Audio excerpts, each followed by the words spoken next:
Okay, let's jump right in. We're doing a deep dive today, really unpacking a single but super important blood test. Yeah. We're using insights from Blood Test UK, specifically their local guide for Wrexham. That's right.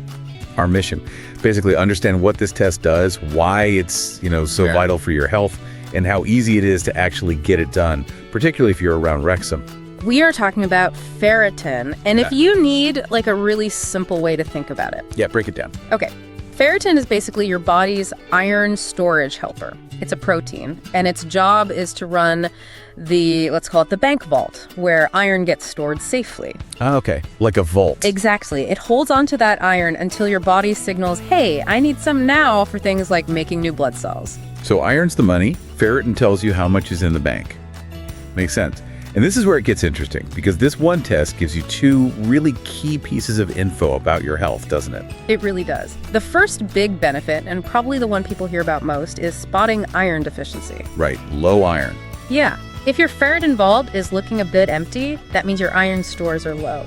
And that's often why you might feel just constantly wiped out, Weak, maybe dizzy, even things like brittle nails can be a sign. And catching that low level early is key. Crucial. It means you can tackle it before it turns into full-blown iron deficiency anemia. You can adjust your diet, maybe take supplements, get ahead of it. Okay, that's the too little side. But you mentioned two things. What's the flip side? The flip side is when the vault is too full, high ferritin levels. This can signal something called iron overload.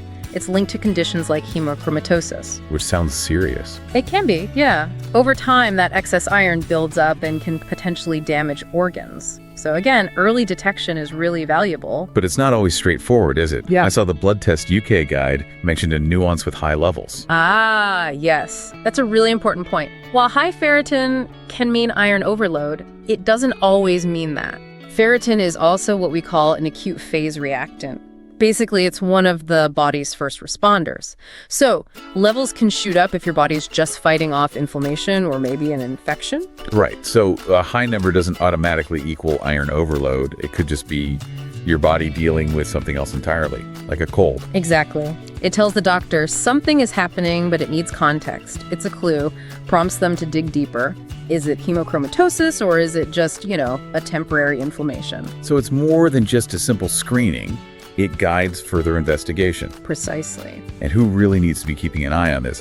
The guide mentions certain groups. Yeah, definitely. It's particularly important for, say, pregnant women, vegetarians, or vegans who might naturally get less dietary iron, or people with chronic conditions like kidney disease. If you fall into those groups or have symptoms, testing becomes pretty essential. And despite flagging potentially serious issues, the actual test procedure sounds incredibly simple, based on the Blood Test UK info. Oh, absolutely. It's really straightforward. Just a quick, small blood sample, usually taken from a vein in your arm. Very standard. Any special prep needed, like fasting? Usually no fasting is required, which is convenient. The main advice is generally to avoid heavy exercise or alcohol the day before, as that could potentially affect the levels slightly.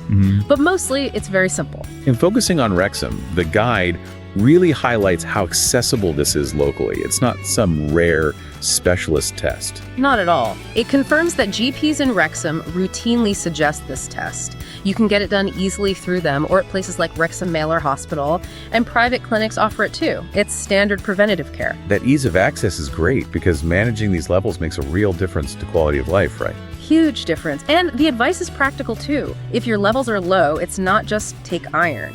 The guidance stresses eating iron-rich foods, think red meat, spinach, lentils, but also pairing them with vitamin C. Why vitamin C? Vitamin C acts like a key, basically. It helps unlock the door so your body can absorb the iron much more effectively.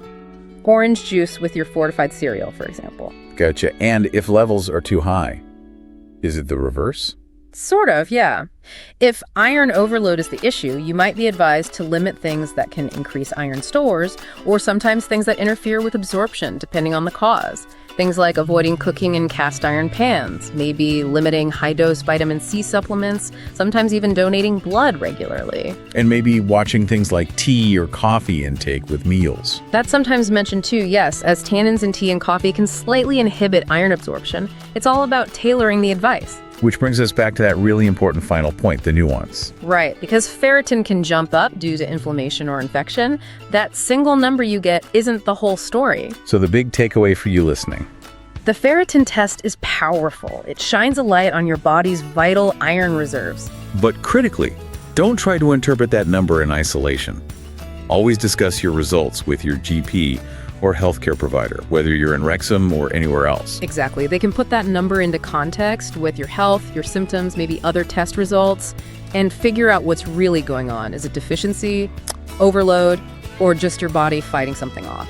Context is everything. A really vital test, and good to know it's accessible.